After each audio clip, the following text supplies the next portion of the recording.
నమస్కారం. One TV న్యూస్కి స్వాగతం. హెడ్లైన్ చూద్దాం.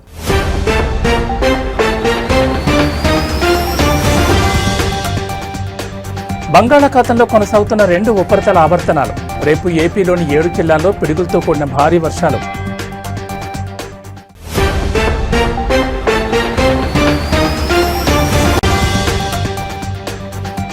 బ్యాంకుల తీరుపై మండిపడ్డ విజయ్ మాల్యా. ఆస్తుల రికవరీల వివరాలను బయటపెట్టడం లేదని ఆగ్రహం.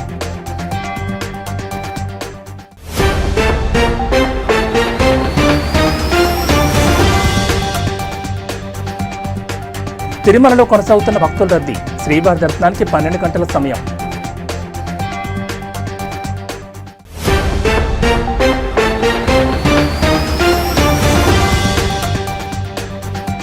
వాడపల్లిలో స్వామివారి బ్రహ్మోత్సవాల వైభవం. యోగ నరసింహ రూపంలో శ్రీనివాసుడి దర్శనం. ఆంధ్రప్రదేశ్లోని పలు జిల్లాల ప్రజలకు రాష్ట్ర విపత్తుల నిర్వహణ సంస్థ కీలక హెచ్చరిక జారీ చేసింది. రాష్ట్రంపై ఏర్పడిన 2 ఉపరితల ఆవర్తనాల ప్రభావంతో మంగళవారం 7 జిల్లాల్లో పిడుగులతో కూడిన భారీ వర్షాలు కురిసే అవకాశం ఉందని స్పష్టం చేసింది. ప్రజలు అప్రమత్తంగా ఉండాలని, సురక్షిత ప్రాంతాల్లో తలదాచుకోవాలని సూచించింది. ఈ మేరకు ఏపీఎస్డీఎంఏ మేనేజింగ్ డైరెక్టర్ ప్రఖర్ జైన్ సోమవారం ఒక ప్రకటన విడుదల చేశారు. ఆయన తెలిపిన వివరాల ప్రకారం ఏలూరు, కృష్ణా, ఎన్టీఆర్, నెల్లూరు, కర్నూలు, అనంతపురం, తిరుపతి జిల్లాలోని కొన్ని ప్రాంతాల్లో ఓ మోస్తరు నుంచి భారీ వర్షాలు పడతాయని తెలిపారు. అదే సమయంలో అల్లూరు సీతారామరాజు, కోనసీమ, తూర్పుగోదావరి, పశ్చిమ గోదావరి, గుంటూరు, బాపట్ల, పల్నాడు, ప్రకాశం, నంద్యాల, శ్రీ సత్యసాయి, కడప, అన్నమయ్య, చిత్తూరు జిల్లాలో అక్కడక్కడ తేలికపాటి నుంచి ఓ మోస్తరు వర్షాలు కురిసే అవకాశం ఉందని వివరించారు.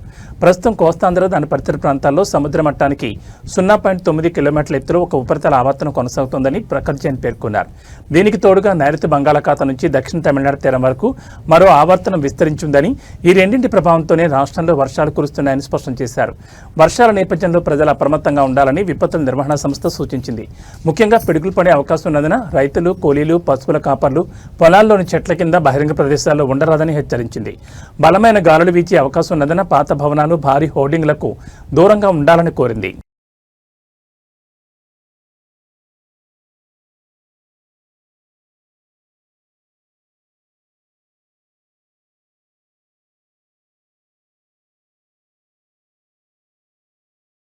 బ్యాంకుల నుంచి తీసుకున్న వేల కోట్ల రుణాలను తీర్చకుండా విదేశాలకు పారిపోయిన ప్రముఖ వ్యాపారవేత్త విజయ్ మాల్యా తాజాగా భారతీయ బ్యాంకులపై తీవ్రంగా మండిపడ్డారు. బ్యాంకుల తీరు సరిగా లేదని, తన ఆస్తుల రికవరీకి సంబంధించిన వివరాలను దాస్తున్నాయని ఆయన ఆరోపించారు. తాను తీసుకున్న రుణాల కన్నా ఎక్కువగా బ్యాంకులు రికవరీ చేశాయని ఆయన పేర్కొన్నారు. కేంద్ర ఆర్థిక మంత్రి కూడా ఈ విషయాన్ని అంగీకరించారని, తన ఆస్తుల రికవరీ ద్వారా బ్యాంకులు 14,100 కోట్ల మేర సేకరించాయని చెప్పారన్నారు. దాదాపు 10,200 కోట్లు చెల్లించినట్లు రికవరీ అధికారి కూడా తెలిపారని మాల్యా గుర్తు చేశారు. ఆస్తుల రికవరీ ద్వారా తన రుణానికి సంబంధించిన చెల్లింపులు పూర్తయినా బ్యాంకులు మాత్రం రికవరీ ప్రక్రియను ఆపలేదని ఆయన విమర్శించారు. రికవరీ చేసుకున్న సొమ్ముపై భారతీయ బ్యాంకులు పూర్తి వివరాలను వెల్లడించే వరకు తాను యూకేలో ఎటువంటి చట్టపరమైన చర్యలు తీసుకోనని విజయ్ మాల్యా స్పష్టం చేశారు. తన ఆస్తుల రికవరీకి సంబంధించిన ఖాతా వివరాలను అందించాలని విజయ్ మాల్యా పలుమార్లు కోర్టుల ద్వారా బ్యాంకులను అభ్యర్థించారు. ఈ విషయంపై మాల్యా తాజాగా మరోమారు కర్ణాటక హైకోర్టును ఆశ్రయించారు.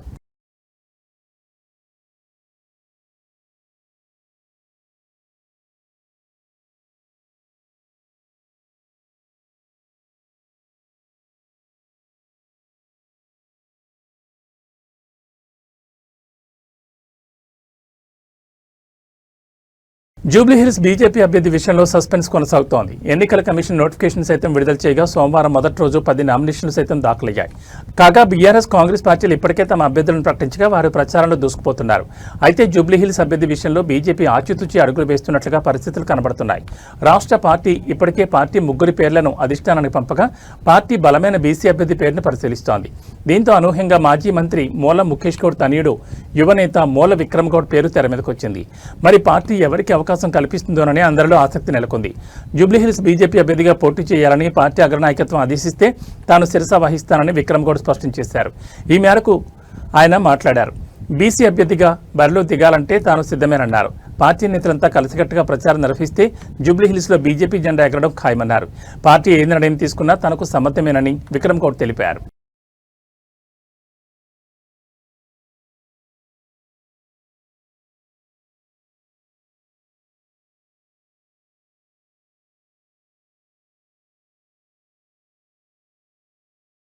ఉప్పల్ పోలీస్ స్టేషన్ కి కోతవేడి దూరంలో ఉప్పల్ మెట్రో స్టేషన్ వద్ద పార్కింగ్ చేసిన 2 ఆర్టీసీ బస్సుల్లో గుర్తు తెలియని దుండగులు చోరీ చేసిన ఘటన వెలుగు చూసింది. నైట్ హాలింగ్కి వచ్చిన తొర్రూరు డిపోకు చెందిన సూపర్ లగ్జరీ రాజధాని బస్సులో డ్రైవర్కి సంబంధించిన నగదు, బ్యాగ్, సెల్ ఫోన్ తదితర వస్తువులు అర్ధరాత్రి చోరీకి గురయ్యాయి. సూపర్ లగ్జరీ బస్సులో డ్రైవర్ యాకయ్య నిద్రిస్తుండగా అర్ధరాత్రి సమయంలో యాకయ్య బ్యాగ్, ఫోన్, పర్సులో ఉన్న 5,000 నగదు, ఐడి కార్డ్, డిపో, ఎస్ఆర్, లాడ్జ్ షీట్ ఇతర వస్తువులు దుండగులు దొంగిలించారు. రాజధాని బస్సులో డ్రైవర్ రాజు నిద్రిస్తుండగా రాజధాని బస్సు తాళం దొంగిలించినట్లు బాధితులు తెలిపారు. ఉదయం తెల్లవారుజామున 3 గంటల ప్రాంతంలో లేచి చూసేసరికి చోరీ జరిగింది. వెంటనే కోతపేటలో ఉన్న ఉప్పల్ పోలీస్ స్టేషన్కి వెళ్లి 2 డ్రైవర్లు ఫిర్యాదు చేశారు. ఫిర్యాదు తీసుకున్న పోలీసులు దర్యాప్తు చేపట్టనున్నారు. ఉప్పల్ రింగ్ రోడ్ వద్ద నైట్ హాలింగ్కి వచ్చిన ఆర్టీసీ డ్రైవర్లకు ఎలాంటి రూమ్లు లేకపోవడం, డ్రైవర్ల వస్తువులు చోరీకి గురవుతున్నాయి. ఉప్పల్ పిఎస్కి కోతపేట ఎదురంలో భయం లేకుండా ఎలాంటి సంఘటనలకు దుండగులు పాల్పడుతుంటే పోలీస్ స్టేషన్ దూరంగా ఉన్న బస్తీలు, కాలనీల పరిస్థితి ఎలా ఉంటుందని ప్రశ్నార్థకంగా మారింది.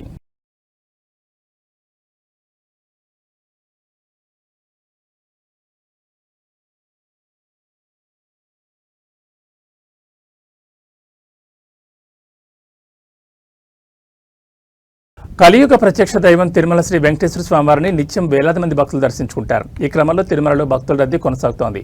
ఇవాళ శ్రీవారి దర్శనానికి 12 గంటల సమయం పడుతోంది. ఈ తరుణంలో శ్రీ వెంకటేశ్వర స్వామివారి సర్వదర్శనం కోసం భక్తులు 23 కంపార్ట్మెంట్లో వేచి ఉన్నారు.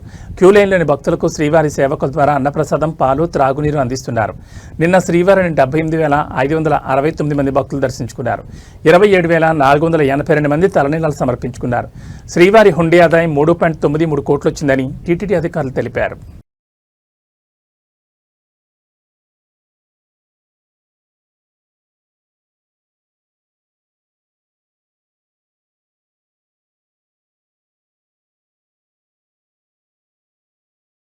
అత్యుత్తమ స్మార్ట్ ఫీచర్ ఫోన్గా భారతీయుల మనసు దోచుకున్న జియో భారత్ ఇప్పుడు మరిన్ని ప్రత్యేక ఫీచర్లతో ముందుకొచ్చింది. ప్రత్యేకంగా చిన్నపిల్లలు, మహిళలు, వృద్ధుల భద్రతను దృష్టిలో ఉంచుకుని రూపొందించిన ఈ కొత్త సేఫ్టీ ఫీచర్ కస్టమర్లను విశేషంగా ఆకట్టుకుంటోంది.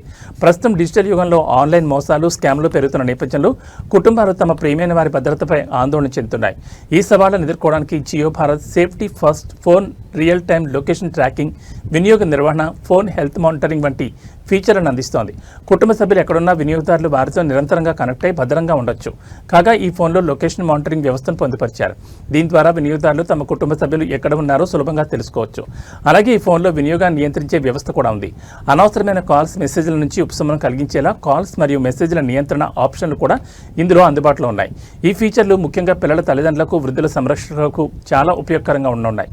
ఉదాహరణకు పిల్లల చేతికి స్మార్ట్ ఫోన్ ఇవ్వకుండానే వారిని నిరంతరం కనిపెట్టేలా జియో భారత్ ట్రాకింగ్ ఫీచర్ ఉపయోగపడుతుంది. వాళ్ళు స్కూల్ నుంచి ఇంటికి, స్కూల్ వ్యాన్లో ఇంటికి వచ్చే వరకు స్నేహితులతో ఆడుకోవడానికి బయటకు వెళ్ళినప్పుడు ఈ ఫీచర్ చాలా ఉపయుక్తంగా ఉంటుంది.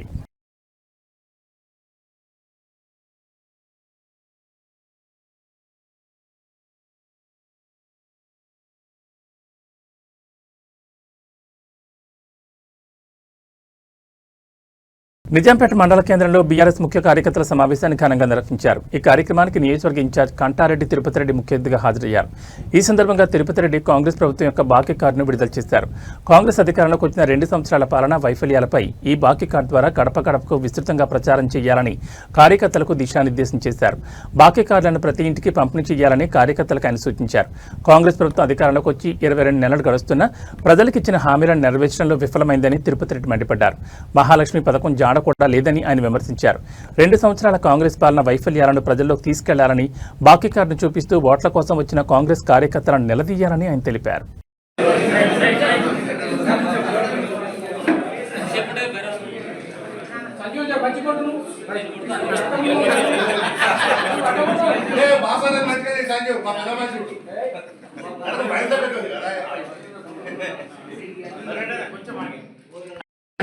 మన జిల్లా పరిషత్ కడితే కూడా నాకు గోలు ఒకటే ఎమ్మెల్యే అని చెప్పిన. ఎందుకంటే మా కుటుంబ సభ్యులు, మన మండలోళ్ళు, మీరు కూడా మా మండలోళ్ళు. అందుకే ఓపెన్గా చెప్తున్నా, అంత దాపరికమే లేదు. ఏమని కాదు, ఇంకేమన్నా చేత ఓపెన్ గారి దగ్గర కూర్చుంటాం. అటు పద్మగారు వస్తారు, నేను వస్తా, శైతన్ రెడ్డి వస్తాడు, సుభాష్ రెడ్డి వస్తారు. అందరం కూర్చుండి ఇక్కడ ఉన్న ముఖ్య నాయకుల, మండల నాయకులను తీసుకెళ్తాం. తీసుకెళ్ళి ఉన్నదాన్ని సార్ దాని 10 మందిలో 12 మంది షార్ట్ లిస్ట్ చేసి 3 చేస్తారు. దాని పార్టీ సర్వే చేపిస్తూ ఉంటుంది. సర్వే చేయించిన తర్వాతనే టికెట్ కేటాయించడం జరుగుతుంది. కేటీఆర్ గారు కానీ, హరీష్ రావు గారు కానీ విషయంలో చాలా సీరియస్గా ఉన్నారు. అంత ఆషామాషిగా లేదు టికెట్ ఇవ్వడం. అడగడంలో తప్పలేదు, అందరం అడుగుతున్నాం. కాకపోతే కేటీఆర్ గారి ఆధ్వర్యంలో, హరీష్ గారి ఆధ్వర్యంలో ఆ ఉన్న 2 రోజుల సర్వే చేసి టికెట్ ఇస్తాం. మండలంలో సర్వే చేయడం 1 రోజు అయిపోతుంది. నాకు మా పార్టీ గురించి 100% డెఫినెట్గా ఎమ్మెల్యేగా నిలబడతా ఉన్నా. కేటీఆర్ గారి మీద, హరీష్ రావు గారి మీద, కేటీఆర్ గారి మీద నమ్ముకున్నది. వాళ్ళతో బ్రహ్మాండంగా టికెట్ ఇస్తారు, బ్రహ్మాండంగా మెజార్టీతో గెలుస్తా ఉన్నాం. నా ఒపీనియన్ అమ్మవారి ఆశీస్సులతోటి మనకు 2029లో నిజాంపేట మండలకు కంటారెడ్డి తిరుపతి ఎమ్మెల్యేగా వస్తాం.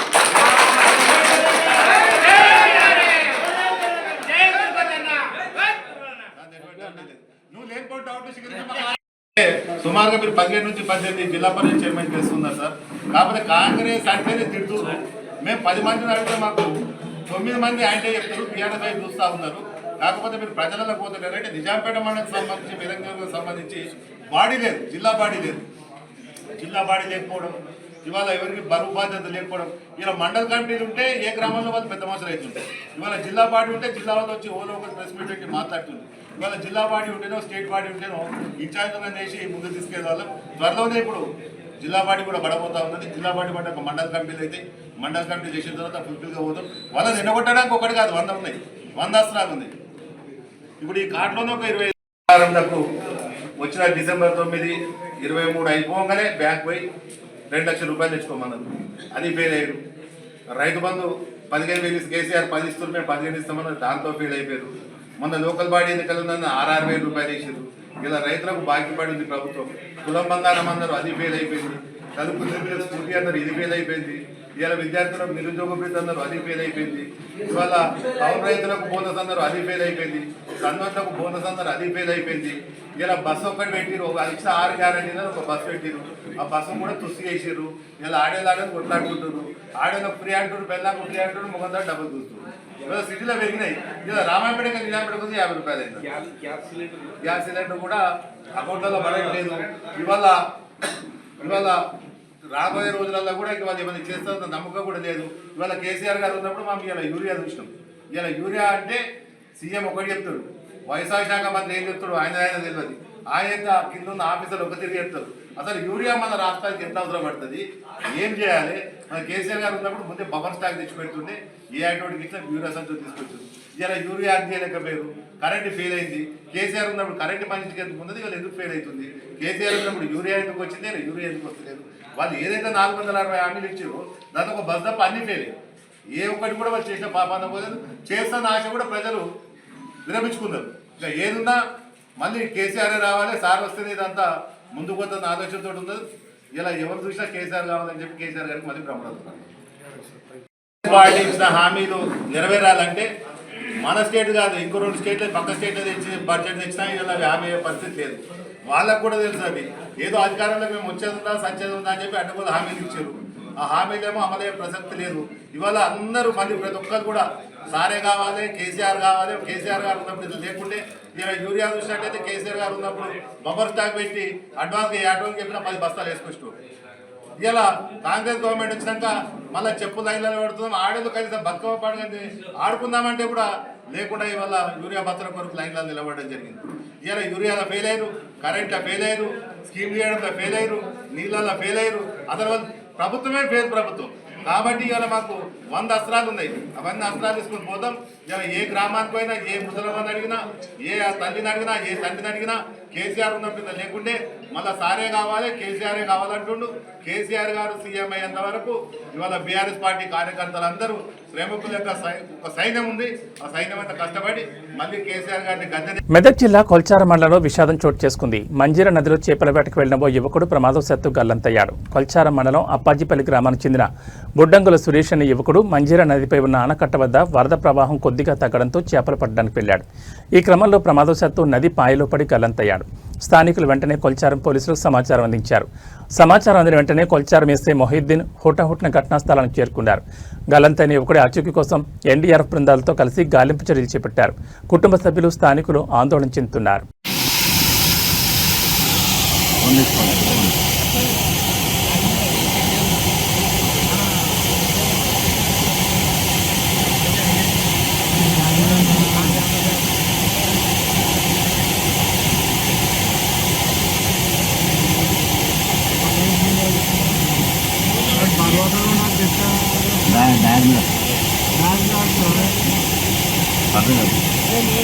ముందర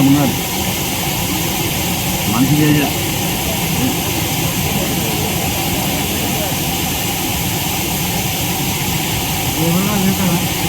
ఇంకాటి కొట్టకపోతే అన్న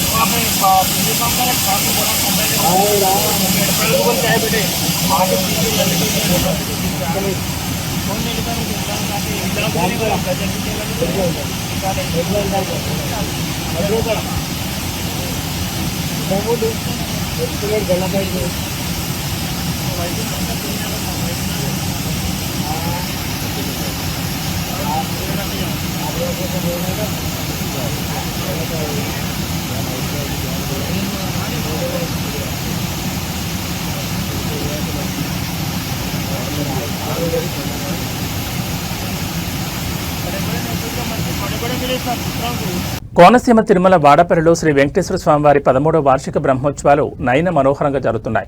4వ రోజైన విశ్వక్షేణ పూజతో కార్యక్రమాలు ప్రారంభమయ్యాయి. ఋత్వికులు పుణ్యాహవచనం, అష్టకళా సారాధన, మహాస్వప్నం, ప్రధాన హోమాలు నిర్వహించారు. జగత్ కళ్యాణ్ నిమిత్తం శ్రీ శ్రీనివాస కళ్యాణం జరిపారు. కొత్తపేట ఎమ్మెల్యే బండారు సత్యానందరావు తరపున ఆలయ డిప్యూటీ కమిషనర్ నల్లా సూర్యచక్రధరరావు పట్టు వస్త్రాలు స్వామివారికి సమర్పించారు. అనంతరం దిగ్దేవత బలిహరణ, నీరాజన మంత్రపుష్పాలు, తీర్థప్రసాద వితరణ జరిగింది. సాయంత్రం స్వస్తివచనం, ప్రధాన హోమాలు, విశేషార్చన, చతుర్వేద స్వస్తి, దిగ్దేవత బలిహరణ, నీరాజన మంత్రపుష్పాలు, తీర్థప్రసాద వితరణ జరిపారు. వాహన సేవలో భాగంగా శ్రీనివాసుడు యోగా నరసింహస్వామి అలంకరణలో సింహ వాహనంపై పురవీధిలో ఊరేగారు. ప్రహ్లాద రక్షకుడైన యోగా నరసింహ రూపంలో స్వామివారి దర్శనానికి భక్తజనం పోటెత్తారు. భక్త బృందాల గోవింద నామస్మరణ, మహిళల కోలాటాల నడుమ స్వామివారి వాహన సేవ అంగరంగ వైభవంగా జరిగింది.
కల్తీ మద్యం కేసు వ్యవహారంపై కృష్ణా జిల్లా ఎక్సైజ్ కార్యాలయం ఎదుట వైఎస్ఆర్ కాంగ్రెస్ పార్టీ ఆధ్వర్యంలో భారీ నిరసన కార్యక్రమం జరిగింది. మాజీ మంత్రి పేర్ని నాని ఆధ్వర్యంలో వైసీపీ కార్యకర్తలు పెద్ద సంఖ్యలో నిరసనలో పాల్గొన్నారు.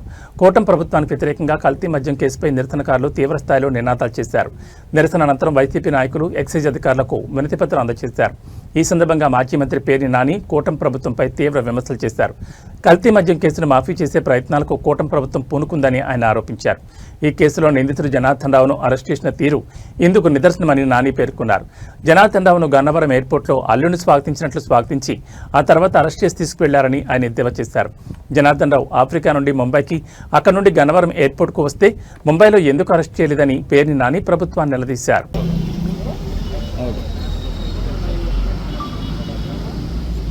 రాష్ట్రంలో 16 మాసాలుగా గతంలో దొంగ బ్రాందీ, దొంగ సారా అంటే పక్క రాష్ట్రాల నుంచి సీసాలు కొనుక్కొచ్చి అమ్మటం అనేది అక్కడక్కడ వినున్నాం. కానీ ఇవాళ సంపద సృష్టించడంలో కొత్త పోకడలకు వచ్చినటువంటి తెలుగుదేశం పార్టీ వాళ్ళందరూ కలిసి ఎన్నికల ముందేమో సంపద సృష్టిస్తాం అంటే ఏమన్నా రాష్ట్ర ప్రజలకి, రాష్ట్రానికి విపరీతమైనటువంటి ఆస్తిపాస్తులు సంపాదిస్తారేమో, ఆదాయాలు సంపాదిస్తారేమో అని ప్రజలు ఓటేస్తే వీళ్ళు ప్రజల్ని గాలికి వదిలి రాష్ట్రాన్ని గంగలో కలిపి వీళ్ళు మాత్రం ఎవడికాడు సొంతంగా సంపద సృష్టించే పనిలో పడ్డారు. ఎంత బరితెగించారంటే సొంతంగా బ్రాందీ సారాన్ని తయారు చేసేటువంటి కార్యక్రమాల్లోకి సొంతంగా ఫ్యాక్టరీలు పెడతాం. ఆ ఫ్యాక్టరీల నుంచి ఫ్రాంచైజీలు, ఎమ్మెల్యేల వారీగా ఫ్రాంచైజీలు ఇవ్వటం, వాళ్ళకి సరుకు సప్లై చేయటం, లేదా కలిపినటువంటి బ్రాందీ సారాని క్యాన్లలో పోసి పంపించి మీరు బాటిలింగ్ చేసుకోండి అని చెప్పి చెప్పటం. ఇవాళ ఆంధ్ర రాష్ట్రంలో ఉన్నటువంటి మద్యపాన ప్రియుల యొక్క అదృష్టం కనీసం ఈ 16 మాసాల్లో అన్నా మనతో వీళ్ళు ఎంత కల్తీ మద్యం తాగించారో అనేటువంటి జాగ్రత్తలోకి, భయంలోకి వచ్చే పరిస్థితులు వచ్చినాయి. ఇవాళ ఒక్కడి మీద అంటే కూడా మామూలుగా అయితే వైఎస్ఆర్ కాంగ్రెస్ పార్టీ వాడున్న సోషల్ మీడియాలో పోస్ట్ పెడితే మొత్తం ఆడు ఫోన్ లాగేసుకోవటం, ఆడు పుట్టుపూతరాలు అన్నదమ్ములు ఎవడు, వాళ్ళ అమ్మ నాన్న ఎవడు, అవి ఎక్కడి నుంచి రోజు వాట్సాప్ ఏమైనా వచ్చినాయా, లేదా అయ్యి వచ్చినాయి అని దానికి లింక్ లాగా ఒక 25 మందిని 50 మందిని తేవటం, అదేదో మామూలుగా అంతర్జాతీయ నేరస్తుడిలాగా, ఓ టెర్రరిస్ట్ లాగా, లేదా బాంబులు పెట్టేవాళ్ళలాగా మొత్తం అందరినీ తెచ్చేయటం, జీబులు వేసుకుని వెళ్ళి 10 జీబులు వేసుకురావటం, వీళ్ళందరినీ తీసుకొచ్చి తప్పుడు కేసులు పెట్టి జైల్లో పెట్టడం. పాప ఆయన పోసాని కృష్ణమురళి ఏంటి అన్నాడు, రాజకీయంగా మీరు అన్నట్టే ఆయన కూడా అన్నాడు. దానికి పవన్ కళ్యాణ్ని సాటిస్ఫై చేయడం కోసం అతను నేను రాజకీయాలు మానేశానని చెప్పినా కూడా పవన్ కళ్యాణ్ని తృప్తిపరచడం కోసం, అంటే వీళ్ళదేంటంటే వీళ్ళ ప్రభుత్వం అంతా కూడా ఎవడో ఒకటి తృప్తిపరచడానికి ఏదో ఒకటి చేసుకుంటే వెళ్తుంది అయితే ప్రజలను తృప్తిపరచడానికి ఏమీ చేయరు. 16 ఇతని మీద 17 కేసులు పెట్టి రోజు ఏదో ఒక జైలుకి తిప్పుతా ఎంత హింసించారో చూసాం. మరి ఈ బ్రాందీ వాళ్ళు ఏం చేశారు? ఎవరిని అరెస్ట్ చేశారు? వాళ్ళ ఫోన్లు లాక్కున్నారా? ఎక్కడ సారాని ఎండుకి వెళ్ళరా? ఎవడు దీంట్లో తయారు చేసింది? ఎవడు ఎక్కడెక్కడి నుంచి వచ్చినాయి సరుకులు? దీని వెనకాల ఏ ఎమ్మెల్యే ఉన్నాడు? వెళ్ళరా? వెళ్ళరు. అసలు నిన్న చూసాం కొల్లు రవీంద్ర ఆర్భాటం, ఈ సొల్లు మాటలు. ఇబ్రహీంపట్నంలో ఫ్యాక్టరీని నడిపినటువంటి జనార్దన్ అనే అతను ఆఫ్రికాలో ఉన్నాయంట. ఆఫ్రికా నుంచి బొంబాయి వచ్చాయంట. బొంబాయి నుంచి గన్నవరం వచ్చాయంట. గన్నవరం నుంచి ఎయిర్పోర్ట్ బయట ఆయన మామూలుగా నడుచుకుంటూ వచ్చి మామూలుగా ఎట్టగా మనకెవరన్నా పెళ్లికో పబ్బానికో వచ్చే చుట్టాలను రిసీవ్ చేసుకుంటాం కదా, ఎదురెళ్ళి ఆ గేట్ బయట వెళ్ళి ఆ రెడ్ రైన్ అని తీసుకెళ్తున్నారు. సిగ్గు శరం దేవుడు అసలు మీకు ఏం పెట్టలేదు అనుకుంటా. అసలు ఏం చేయాలి అంటే నిజంగా దొంగ అంటే మీకు వాడికి లాలూసి లేకపోతే బొంబాయిలో పట్టుకోవాలి కదా. బొంబాయిలో పట్టుకోవాలా? బొంబాయి నుంచి గన్నవరం వచ్చాడు, రన్వే మీద పట్టుకోవాలి కదా.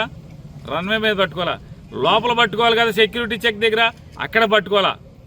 మామూలుగా ఏం చేస్తారు, మంత్రులు వీళ్ళు వస్తుంటే వాళ్ళ పిఏలను గన్మెన్ వాళ్ళు ఎదురెళ్ళి సూట్ కేసు తీసుకుని కారులో పట్టుకెళ్తుంటారు. అట్టా ఆయన తీసుకుని ఆడి సూట్ కేసు అందుకుని జాగ్రత్తగా ఆయన తీసుకెళ్తున్నారు. ఇంతకన్నా ప్రభుత్వం ఆడు లాలూచి పడిపోయారంటాకి వేరే సాక్ష్యం ఏమైనా కావాలని అడుగుతున్నాను రాష్ట్ర ప్రజలందరినీ కూడా. చూసాం కదా మనందరం కళ్ళకు కట్టినట్టు. ఆడి ఫోన్ కనపడతలేదంట. గమ్మత్తు ఏంటంటే ఆ ఫ్యాక్టరీ నేనే నడిపేశాను మొత్తం అంతా అన్నాడు. ఫోన్ కనపడతలేదు, ఫోన్ లేదంట. మామూలుగా అసలు ధర్నా చేస్తే నీ ఫోన్ ఇచ్చే అని లాక్కుంటున్నారు. ధర్నా చేయటే ఫోన్ లాక్కోవడం ఏంటి? సారా బ్రాందీలు ఫ్యాక్టరీలు పెడితే మాత్రం అటు ఫోన్ లేదంట, ఫోన్ కనపడలేదంట. అంటే ఎంతకన్నా దుర్మార్గం మీరు. అంటే ఈ కేసును మాఫీ చేసే ప్రయత్నం కాదు. ఎందుకు మాఫీ చేయాలి? ఎందుకు మాఫీ చేస్తారు? ఆయన గట్టిగా పట్టుకుంటే ఆడు మొత్తం జడ్జి గారి దగ్గరికి వెళ్ళి మీ పేర్లన్నీ ఎవడెవడు దీంట్లో నెల ఎవడేం తీసుకున్నాడు, మనోడికి ఏమి ఇచ్చాడు, బందరోడికి ఎవడెవడికి ఏమి ఇచ్చాడో మొత్తం బయటకు వస్తుంది. కాబట్టి అన్నీ పిసుక్కుని వాళ్ళ ఆయన జాగ్రత్తగా తీసుకెళ్ళి కూర్చోబెట్టి ఫోన్ దొరకలేదు, ఏం దొరకలేదు, అయిపోయిందా క్లోజ్ చేసేయండి. నాకేం జయచంద్రారెడ్డికి ఏం తెలియదు, ఎవరికేం తెలియదు, మొత్తం నేనే చేశానని స్టేట్మెంట్ ఇచ్చేస్తాడు. వెంటనే జైలుకి పెట్టేసేసి పంపించేస్తాడు. హనుమకొండ కలెక్టరేట్ కార్యాలయంలో మహిళా సిబ్బందిపై అత్యాచార యత్నం ఘటన కలకలం సృష్టించింది. కామాంధుని బారి నుంచి తప్పించుకున్న బాధితురాలు ఉన్నతాధికారులకు ఫిర్యాదు చేయడంతో విషయం వెలుగులోకి వచ్చింది. కలెక్టరేట్ ఎస్టాబ్లిష్మెంట్ సెక్షన్లో సీనియర్ అసిస్టెంట్గా పనిచేస్తున్న ఇర్ఫాన్ సోహెల్ మహిళా సిబ్బందిపై అత్యాచార యత్నానికి పాల్పడినట్లు ఆరోపణలు వచ్చాయి. బాధితురాలు ఇర్ఫాన్ సోహెల్పై సుబేదారి పోలీస్ స్టేషన్లో ఫిర్యాదు చేసింది. పోలీసులు నిందితుడిపై లైంగిక వేధింపులు మరియు SC/ST అట్రాసిటీ చట్టం కింద కేసు నమోదు చేసి దర్యాప్తు చేస్తున్నారు. ఇర్ఫాన్ సోహెల్ కొన్నేళ్లుగా కార్యాలయంలో పనిచేసే మహిళా సిబ్బందిపై లైంగిక వేధింపులకు పాల్పడుతున్నట్లు ఆరోపణలున్నాయని తెలుస్తోంది.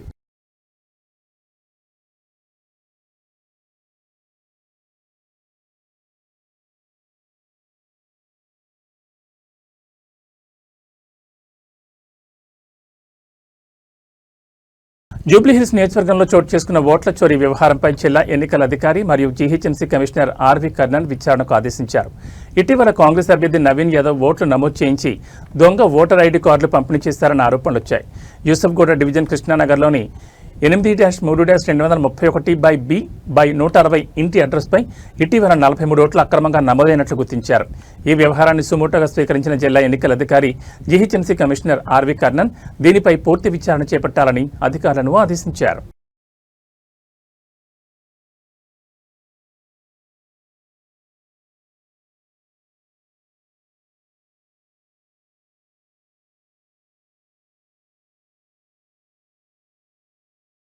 రెండు 2025-26 ఖరీఫ్ సీజన్లో రాష్ట్ర వ్యాప్తంగా 50 లక్షల మెట్రిక్ టన్నుల ధాన్యం కొనుగోలు లక్ష్యమని రాష్ట్ర పౌర సరఫరాల శాఖ మంత్రి నాదెండ్ల మనోహర్ స్పష్టం చేశారు.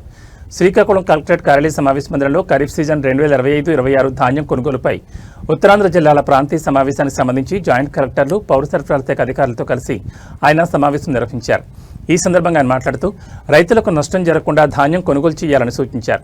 కష్టకాలంలో రైతులకు అండగా ఉండి రైతులకు భరోసా కల్పించాలన్నారు. టార్పాలిన్స్ విషయంలో ఎలాంటి ఇబ్బందులు లేకుండా చర్యలు తీసుకోవాలన్నారు. రైతుల వద్ద నుంచి ధాన్యం కొనుగోలు చేసిన 24 గంటల నుంచి 48 గంటల్లోనే ప్రభుత్వం రైతుల ఖాతాలో నగదు జమ చేయనున్నట్లు పేర్కొన్నారు. ఈ సమావేశంలో జాయింట్ కలెక్టర్లు గత సీజన్లో ఉన్న అనుభవాలు, ఈ ఖరీఫ్ సీజన్ ధాన్యం సేకరణకు చేసిన ఏర్పాట్లు, ధాన్యం సేకరణపై సిబ్బందికి శిక్షణ, అకాలంగా వచ్చే వర్షాల ఏర్పాట్లపై మంత్రికి వివరించారు.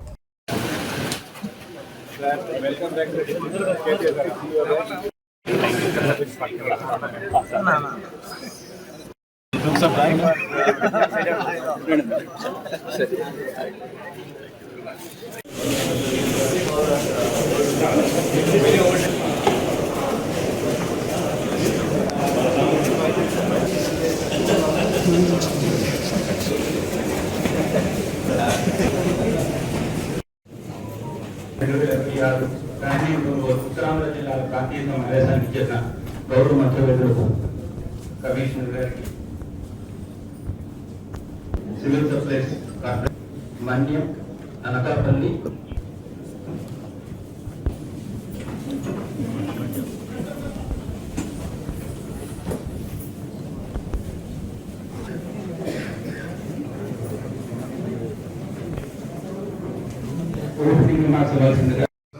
But taking forward, sir, obviously some issues wherein we'll be seeking your guidance, sir. And you have been always there, sir. And in fact, not only Srikakulam, this belt is known for sir. So Civil Surplus Corporation had helped us in procuring the tarpaulins. Local level kuda chaala tarpaulins మనం procure చేసాం, sir. ఇది కాకుండా since the amount of paddy we procured this time is increasing almost by 1.5 times. The godown spaces, I had specific meeting with the Civil Supplies Corporation, DMCS, ఇది కాకుండా FCI godowns, unless and until it is moved out fast from the district, sir, through the rain movement, it may cause issues at the fag end of the procurement, sir. Having said that, sir, I request you to please start the conference, sir, and with your kind guidance and suggestions, we can take up the conference today as well as the next 3 to 4 months, which are very much crucial for. AB bulletin విశేషాలు మరో బులెటిన్లో మళ్ళీ కలుసుకుందాం. నమస్కారం.